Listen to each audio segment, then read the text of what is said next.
Greetings all and welcome to Lucas Brews. Since this video is going to be coming out on the weekend after ANZAC Day, I thought we'd better do a Australian subject. So I've decided to do the Italeri 1/72nd scale UH-1B Huey, and I will be building it as a 2-1022, which is a Huey that saw service during the Battle of Long Tan, where it helped to resupply troops under fire, and despite having 3 separate crashes, it had a rather long service life, and is currently on display at the Caloundra RSL after having been restored several times, and it was even used for the film Danger Close, the Battle of Long Tan as a film set. So it's an aircraft with a pretty interesting service history and quite an important RAAF aircraft. So without further ado, let's get into building this one. I picked this kit up second-hand from my local AIM museum, and although this tooling is from 1994 originally, it's still being produced and reissued by Italeri to this day. It has 2 large green sprues with what appears to be decent detailing and shaping, with some nice cockpit details and heavy use of raised rivets and a mixture of raised and recessed panel lines on all the external surfaces.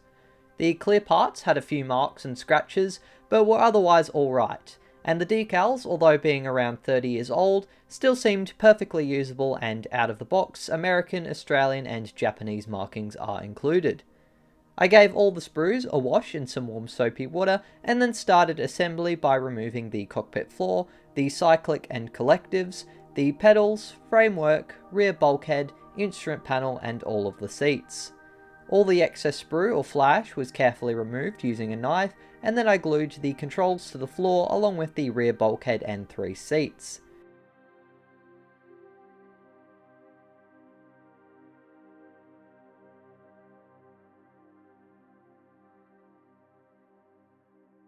I used some metal florist wire to add some extra framework based on reference photos, along with some spare bits of sprue, some more bits of thin wire bent to shape, some thin sections of some string and rope, spare bits of styrene, and some smaller bits of sprue to scratch build various structures and extra details around the main instrument panel and the rudder pedal area.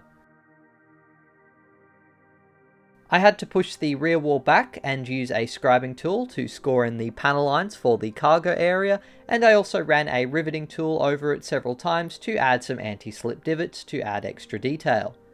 The seat was then re-glued to the floor, and I added some metal wires for the additional framework details on the seat.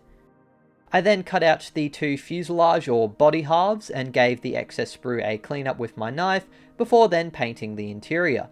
I decided to use Vallejo model colour 70970 pale grey blue, which was mixed with some water to thin it down slightly before applying it over the entire interior of the model, including on the inside of the halves and on the doors which I'd left on the sprue. To make painting a little bit easier, I painted the instrument panel separately and didn't glue it until later.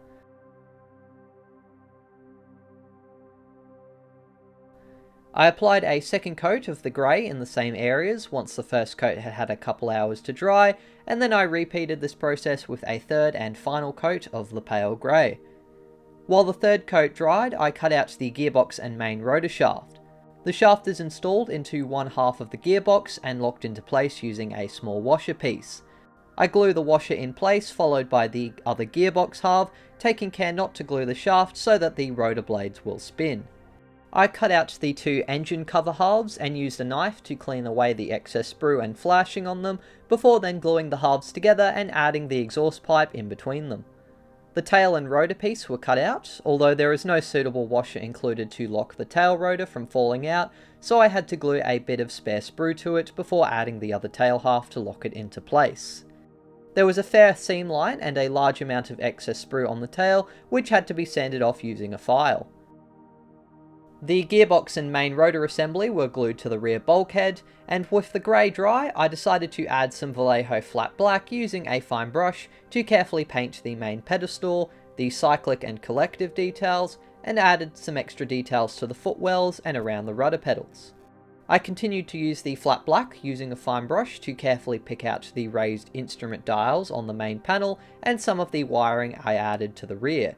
While the gauges dried, I also painted the glare shield with the flat black. The rear bench seat and main seat cushions were carefully painted with Vallejo 70888 olive green, and while that dried, I applied a second coat of flat black onto the same areas I'd previously painted. A second coat of olive green was applied to the seats, and then I applied some Vallejo flat yellow onto the seat frames and to the edges of the cockpit windows based on reference photos. Various colours were used to dry brush and highlight the raised pedestal and instrument panel details, including some Vallejo flat yellow, Vallejo vermilion red, and Vallejo flat white. Once the yellow on the seat frame was dried, I'd carefully painted black striping using the flat black and a fine brush, and I painted the raised seat belts on both the benches and the two crew seats with Tamiya XF52 flat earth. Vallejo 70864 natural steel was then used to paint the cargo hooks on the floor and the raised buckle and flap details for all the seat belts. I also used it to paint all of the gearbox assembly. At this stage I corrected any mistakes with the pale grey before giving the gearbox a second coat of the natural steel, and to finish off the instrument panel I then dabbed a small amount of gloss varnish onto each of the gauges to give them a glossy surface, making them appear like they are behind glass. The floor, seats and rear bulkhead received a coat of Tamiya black panel liner scent, which is an enamel based wash that flows into all of the recess details, helping to highlight them and also giving a subtle grimy appearance. Since I'd used acrylic paints for the interior, I could then use some X20 enamel thinners to rub away the excess panel liner, as well as to help it flow more into the recess details. The instrument panel was finally glued to the pedestal, and then I glued the floor assembly to the right body half, although I should have added the cockpit windows in first to make this a bit easier.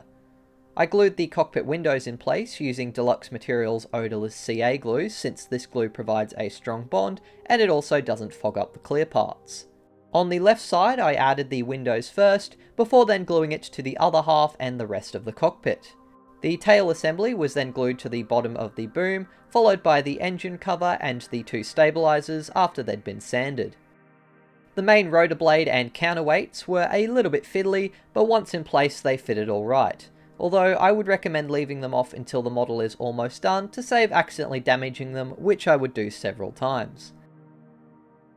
The skids were cut out and then glued to the underside of the body, along with the underside aerials and antennas. I carefully cut out and then attached the smaller antennas and accessories for around the tail section, along with the antenna for the roof piece, into place. However, I decided to leave the two antennas that are attached to the nose off until after painting the model, since they had no strong attachment points or holes and looked rather delicate. Unfortunately, I would end up losing these parts during the build process, so I'll have to replace them, but that's not something I sorted out by the time of making this video. I was really bothered that the roof had no internal detailing, so I decided to design and 3D print my own Huey overhead panel, which I designed in Blender and then 3D printed with my Anycubic 4K. The resin panel was glued to the roof piece, and in an attempt to add some insulation, I began to apply some putty, although I decided instead to use some styrene, which I cut to shape and then glued to the roof and gave a texture using a scribing tool. The roof could slide into place with only a very minimal gap, so I decided to leave it separate from this model in case I wanted to access the interior. This ended up proving to be a rather good idea. For the more noticeable gaps, however, I had to fill them in using some Vallejo water-based putty, especially between the rear bulkhead and the roof, along the seam line between the nose halves, the engine covers, along the tail boom, and on the underside of the two body halves. I also added some to the inside of the roof to add a little bit of extra insulation. Once applied, I then left the putty to dry for 12 hours before getting out some Tamiya XF52 olive drab to begin painting the exterior with. I mixed the paint with a cocktail stick and dropped some out of the bottle onto a plastic palette. I then mixed the paint with some water to help thin it down before applying it onto the model. Although the water thins the paint when mixed, it also makes it dry out, so technically you should use X20A acrylic thinners for Tamiya acrylics, but I'd not yet gotten any until after I'd finished this build. I decided that applying the paint onto a palette before thinning it with water would at least reduce how much water gets into the jar and prevent it from drying out. After the first coat of olive drab is applied and left to dry for an hour, I applied a second coat in much the same fashion. I applied both coats from nose to tail as much as possible to help reduce brush strokes, while keeping the layers of paint thin enough to be transparent, but not too thin that the paint started to run out of control. I applied 2 more coats, making a total of 4 with the olive drab, at which point the colour was nice and uniform, and thanks to keeping the paint thin, was pretty much devoid of any brush marks. As an experiment, I decided to explore creating some panel variation by next applying some Vallejo 70887 US olive drab onto some of the panels of the tail boom, the roof, the footwell covers, engine access hatches, and stabilizers to create some lighter and more faded areas of paint. For some darker and more fresh green tones, I applied some 70893 US dark green onto a few of the panels around the engine and the tail. Finally, to blend it all together and give the Huey a slightly lighter colour, I applied some 70892 yellow Olivia thinned with water over the entire helicopter and its doors. This final layer helped to blend the paints together, making it look a little bit more subtle, and also provided a much closer finish to the green used by the RAAF. I also used it to paint the main rotor shaft. With the main painting done, I moved on to the details, starting with some Vallejo flat black on the rotor blades and anti-glare section of the nose, which I carefully painted using a large brush, and then neatened the edges with a finer brush. While the black paint dried, I painted the roof interior a base coat of pale grey, and painted the overhead panel with the flat black. A second coat of black was applied, and then I used a cocktail stick to gently scratch the green paint off the cockpit side windows. Since I used acrylic paints without applying any varnish, they can be scratched off the transparent areas quite easily, allowing mistakes to be corrected. Once the black on the blades was dry, I painted the main rotor tips with some Vallejo flat yellow, and the tail rotor's tips with some flat white. Decals are included for the markings on the rotor blades, but I was initially planning to paint them by hand, though the base of white and yellow would still prove to be handy even when using the decals. Once I'd applied several coats of the blade tip colours, I then glued the counterweights back again onto the main rotor, which I'd managed to damage during painting for the first of many times. I then used some flat black to neaten the edges of my tip markings, and did a third and final coat on the anti-glare section of the aircraft. The edges of the anti-glare section were neatened up using some yellow olive, and once that had dried, I prepared the model for decals and gave the paint a protective coat by using some Vallejo water-based gloss varnish, thinned down with a bit of water and applied over the entire model. After giving the varnish 12 hours to dry, I then cut out the decals I wanted from the kit's sheet, and got out some of my homemade custom decals for A2-1022. The decals were then soaked in some heated up water for a few seconds, before I applied a small amount of water onto the model and then slid the decal into place using a brush or my finger. From the original decals, I only used the tail rotor markings and the fin flash, which I'd cut in half to make a little bit smaller for each side. My custom decals were a bit fragile, but fortunately I managed to apply them without too many issues, and the fin flash decal was really good. The tail rotor markings unfortunately didn't seem to quite line up, so I would still have to paint a little bit of the edges for them a little bit later. Once all the decals were in their position, I gently dabbed some Vallejo decal softener with a cotton bud onto them, followed by a coat of Tamiya decal adhesive to help them stick and soften around all of the raised rivet details and recessed lines. I then left the decals to dry for 12 hours, and in the meantime returned to painting the cockpit roof. I dry brushed all of the raised dials and switches on the overhead panel using some flat white, and then used Vallejo vermilion red, Vallejo flat yellow, and some Vallejo silver to paint various individual details. Any mistakes were then painted over using some flat black before I applied a final layer of pale grey on the insulation. To add some extra details, I cut some thin copper wire from a jewellery making set and wrapped it around some slightly thicker florist wire to coil it up, before then gluing it to the overhead panel to add some wiring for the lights. Returning to the exterior, I applied 2 coats of Vallejo matte varnish over the entire model, including the rotor blades to give the Huey a uniform and more dull finish, which would also protect the decals. I left the first coat of matte varnish 12 hours to dry, before then applying the second coat and leaving the model once again to dry for the same amount of time. After the second coat of varnish had dried, I moved on to applying some metal chipping using a fine brush to add some XF16 flat aluminium. I apply it very sparingly onto the edges of the doors, around the door handles, onto the skids, and a little bit around the engine areas based on reference photos, which seem to show very little chipping was present on RAAF Hueys. Next, I fixed up the dodgy tail rotor decal by using some flat white, and once the flat aluminium is dry, I dabbed some of the yellow olive around the chipping to give a subtle layered effect and reduce the chipping, making it even more subtle. I painted the counterweights and some of the rotor shaft details with Vallejo Model Air 71063 RLM silver, and once the whites dried, I applied some vermilion red to finish the tail rotor details. Further details on the main shaft were painted Vallejo 70940 saddle brown, and the exhaust piece just behind the rotor was painted 2 coats of Tamiya X31 Titan Gold.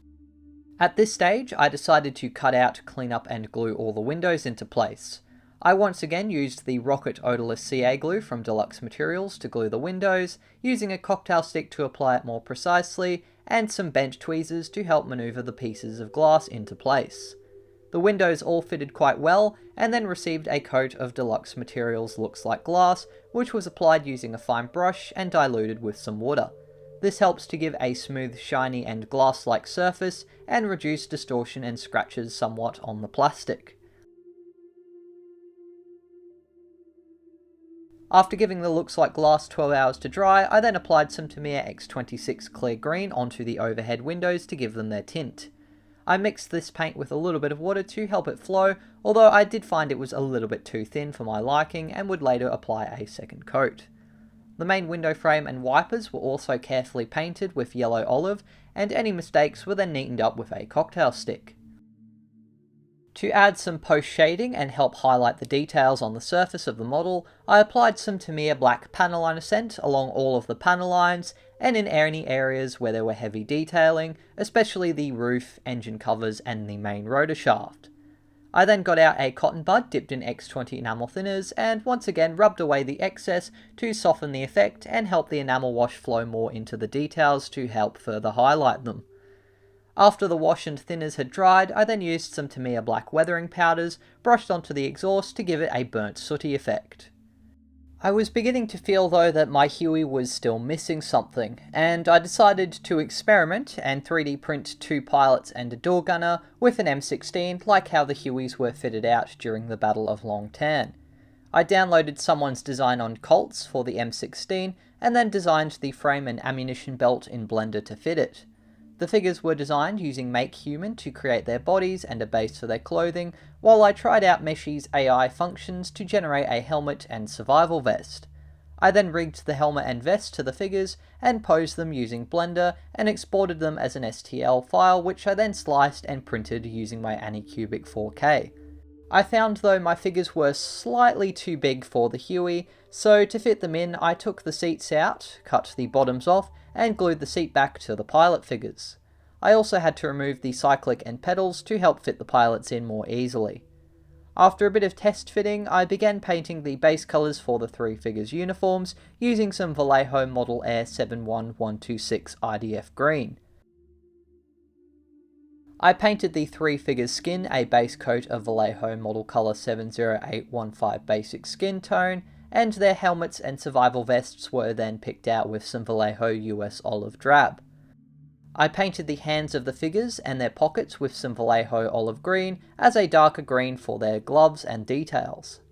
The visors for the figures' helmets were painted Tamiya X1 Gloss Black, while some flat black was used to paint their boots and also the microphones on their helmets and the door gunner's M16. I mixed roughly 1 part flat white and 1 part vermilion red to get a sort of pale rose colour, which I then applied onto the figures' cheeks and noses to create some highlights. These various colours would receive several coats to then make them nice and uniform and also neaten up any mistakes. I then gave all the figures' exposed skin a final coat of 70927 Dark Flesh to give them a slightly darker and more tanned final skin colour and blend the highlights together. The M16's mount was painted a mixture of Vallejo Yellow Olive to match the Huey, and also some US Olive Drab for the ammunition boxes. Once the colours were strong and uniform and had dried, I gave the figures a coat of Vallejo Gloss Varnish to protect the paint job. 12 hours later, I then got out some Tamiya Black panel liner scent and applied a coat over each of the figures to help highlight their details and give them a bit of a grimy and dirty appearance. The panel liner effect is very strong, so to tone it down and also help the panel liner flow more into the gaps, I used a brush dipped in some enamel thinners. I simply paint over the areas where I wanted to remove the excess panel wash, and dabbed it into some of the areas such as the face where I wanted more of it to flow to help highlight the details. After the enamel thinners were dry, I then gave the figures a coat of matte varnish to give them a duller finish, although I tried to avoid painting it over the visors to help keep them in a gloss finish. Once again, I gave 12 hours for the varnish to dry, and once it had dried, I glued some 3D printed ammo belts to link the M16 to its ammunition box, and painted them X31 Titan Gold. To finish off the Huey, I then used some RLM01 Silver as a base for the nav lights on the roof and the beacon towards the tail, and while that dried, I applied another coat of the clear green onto the overhead windows. The clear green and some X27 clear red were then applied to the nav lights once the silver on the side of the roof had dried. The pilots were ready to be placed inside, so I removed the pedals and glued them to their boots so that they were resting on the pedals and would more easily fit in the cockpit. I placed the pilot and co-pilot into their positions, followed by the door gunner on the right side. Finally, I attached the doors and the roof, temporarily using some blue tack, applied some panel liner on the ammo belts, and gave the M16 a dry brush of silver to add a metal chipped effect. And once that had dried, my Italeri UH-1B Huey in 1/72nd scale was finally completed. And here you can see the final result, including several pictures a friend helped me take of the model with the real A2-1022, which, given how much history and presence this helicopter has, was a really awesome experience. This was my third ever helicopter build, so it was nice to try something a bit different to the normal, and on the whole, I'm really happy with the results I achieved. I'm especially happy with how my paint job and my paint variations turned out, and although the 3D printed crew may be a bit on the larger side and lacking a bit of detail, are still a great addition and add a lot of life to the model, so I'm very pleased I added them at the last minute. I probably would have left the rotor blade and especially the counterweight off the model until the very last if I was going to redo this kit, and I would also make the decision to add crew figures sooner rather than later before adding the pedals and controls in, so you don't risk damaging the model at a later date when you add the crew in, as I did in this case. I may still replace the nose antennas, which are currently missing since I lost the originals for the kits, but I'll do that at a later date. The kit itself is a little bit basic and old, plus there are some areas where the raised rivet details are rather poorly moulded, and unlike with recessed panel lines, you can't really restore these. But apart from that, the interior and exterior detail is pretty decent, and with a bit of time and some upgrades, you could probably get quite a fantastic model using this one as a base. Although there's probably some more modern and slightly better kits of the Huey available in 1/72nd scale that could be better than this one, I still recommend giving it a go, and I'm really pleased that I had a go at capturing this little piece of ANZAC history with this particular build. Thank you very much for watching this video. I do hope you enjoyed it and got something out of it. If you did, please be sure to leave a like and also subscribe to the channel, and consider becoming a patron if you want to help me fund not only buying the kits that I review and build, but also the products I use when I make them. Obviously, I'm pretty green when it comes to doing helicopter builds, so any advice and positive kind feedback is most welcome. I apologise for last week's lack of any content, as I was pretty unwell. I spent a good couple days in bed and had to skip my normal work, which was a bit of a pain. So I may even have a second video out this weekend, otherwise there'll probably be 2 videos next week, and also probably something to vote on my community page on YouTube. But anyways, thanks again for watching, and of course, until the next video, as always, take care and model on.